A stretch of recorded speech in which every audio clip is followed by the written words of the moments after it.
This is Dragonflyes review on the fly. This video content may not be suitable for children under the age of 13. Viewer discretion is advised. This is Studio Series 8603 Blur. This so far is not quite my favorite one, but it's right up there, right along Scourge. They give you a nice diorama where he's there on Autobot City. Blur's alt mode is a Cybertronic Hoover car. That's the way it's put in his bio anyways. I miss them putting bios on packaging. I really do. The days of old. Give us some nice instructions. Again. Transformers the movie. Again, we have some really nice artwork there. Side panel, some nice artwork. And then on the back, they have him in his two modes. Transforms in 18 steps.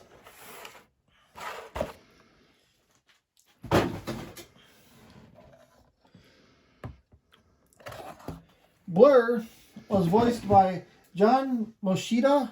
I don't know if I'm saying that right. John Moshida holds several Guinness World Records for speaking.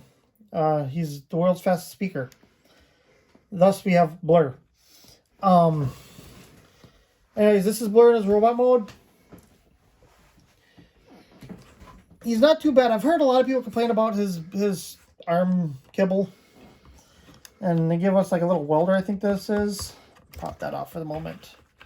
But if you look at the original toy, he had a big pylon, not pylon, but goofy stuff hanging off his arms too. And for comparison, I have here with me Titan's Return Blur. Again, the stuff may not be as big, but they're still there. I don't see why people are griping about that. This has been my Blur up to this point. You know, the Commander Wars version, or not Commander Wars, but Titan's Return version. Has been my Blur in my collection for the longest time. When the Studio Series one came out, I was kind of excited because it was like, oh, finally we're going to get one that doesn't have the Headmaster gimmick, because Blur never had a Headmaster gimmick as far as I know. I could be mistaken. He might have had one further on down the line, beyond the original G1 Transformers. Maybe in one of the other Japanese continuities he might have, but that's what I didn't really care for with this figure, so get him out of the way. This Blur, I'll get into now the range of motion.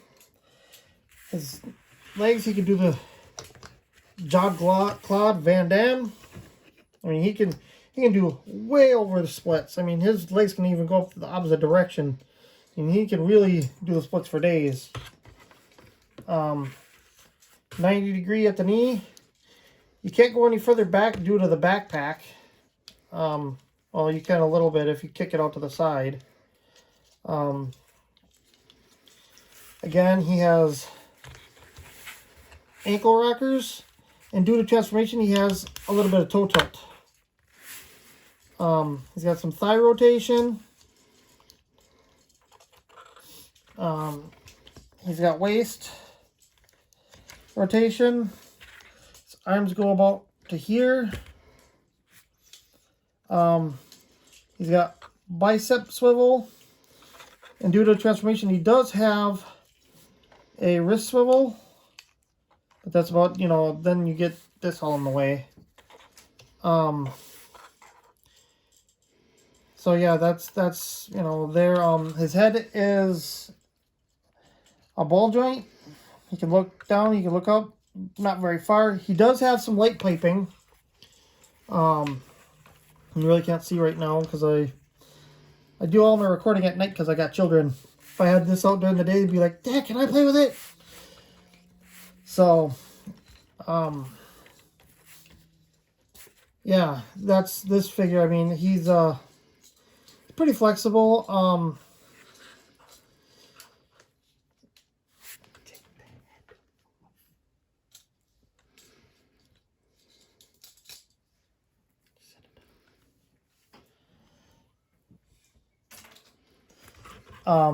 Anyways, we're gonna get into transformation here now. Now his transformation is kind of funny. Because it took me a minute to figure some parts out because I was like, how the heck did they engineer this guy? And it took me a minute to figure it out. Anyways, first things first, we're gonna want to take his arms. Now, on the directions, they tell you to flip this out, but you don't really need to. I mean, it kind of opens up anyways. And then you want to do that, and you want to take and rotate it right like that. So these open bits are facing the front. Do that again. Flip that out like that. Now the next thing you want to do is untab the backpack and bring it up.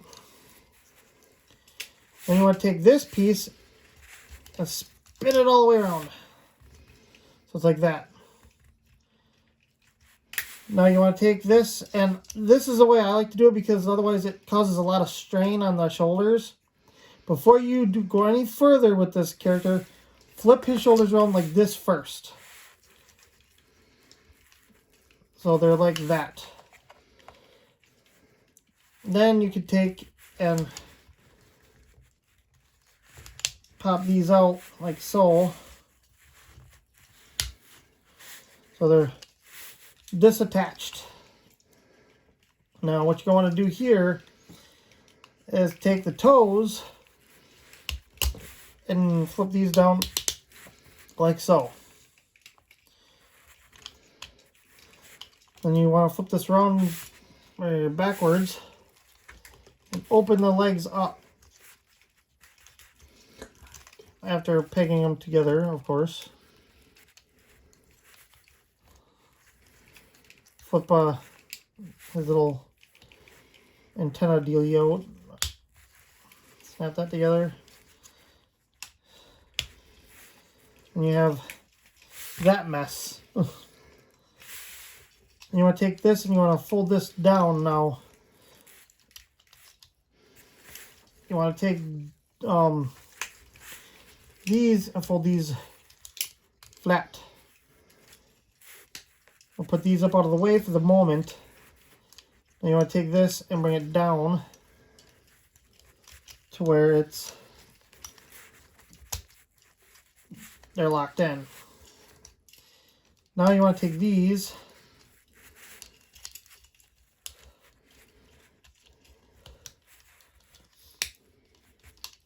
you want to lock all this stuff in down here. So those are flush. Now there's a couple, I don't know how well it's going to come across on camera here because there are two little peg holes that these feet plug into. Now you want to take this all the way back, and then there's a peg hole here. And then you want to take, I find it's easier just to slide that in. Do the same right there. And you want to take and make sure all these pegs are in there. Now, I don't know if it's just my copy, but this seat is like really loose. It's like flippity floppity loose. It does not want to stay on there, stay up at all.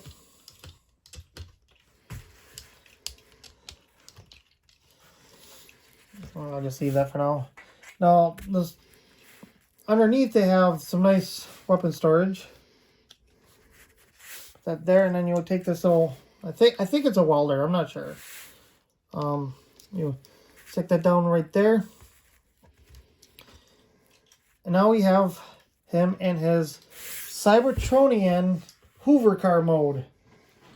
Now, so far,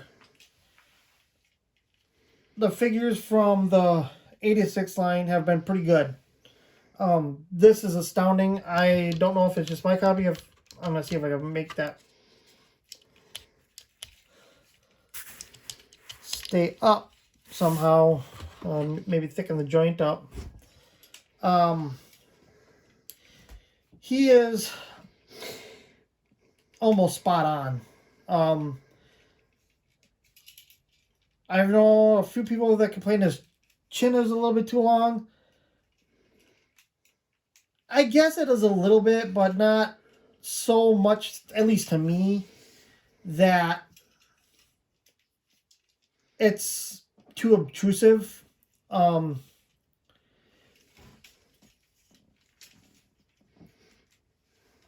It's one of them deals where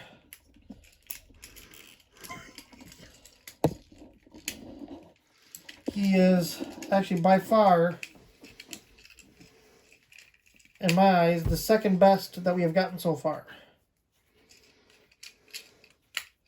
And for comparison, we have the Titan Returns right there. Well, this one don't have wheels.